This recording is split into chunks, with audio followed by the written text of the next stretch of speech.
Alam mo, pag yung mga taong lagi mong kasama ay naabot na nila yung mga pangarap nila, marami kang matutunan through experience. Kasi yung mga taong naabot na nila yung mga pangarap nila, marami silang pwedeng maitulong sa'yo, marami silang pwedeng mai-advise sa'yo, marami silang pwedeng mai-share sa'yo para hindi mo na pagdaanan yung mga hirap na napagdaanan nila. Kaya lagi mong tatandaan, kung gusto mong umasenso sa buhay, kung gusto mong umangat sa buhay, ang kailangan mong gawin, dapat tama yung mga taong kasama mo. Dapat yung mga taong kasama mo nakakatulong sa'yo. Dapat yung mga taong kasama mo, sila yung mga taong nakarating na doon sa pangarap na gusto mo. Masasabi mo lang na tamang tao yung kasama mo kapag kinokorek ka, kapag nagkakamali ka. Hindi yung kinukonsinti ka. Okay?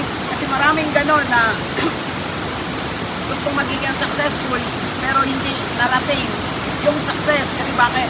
Maling tao yung kasama nila. Kapag mali yung taong kasama mo, kapag nagkamali ka, mali din yung advice na maibigay nila sa'yo. Malaking factor sa pagyaman yung mga taong lagi mong kasama. Kasi magiging influence mo yon, mahahawaan ka nila. Pag maling tao, mali ang hawa sa'yo. Pag tamang tao, tama ang hawa nila sa'yo. Tama ang dating nila sa'yo. Tama yung mga advice nila sa'yo. Kapag nagkakamali ka, mai-correct ka nila, maitama ka nila kasi tamang tao ka. So, ayun lang. Bye-bye.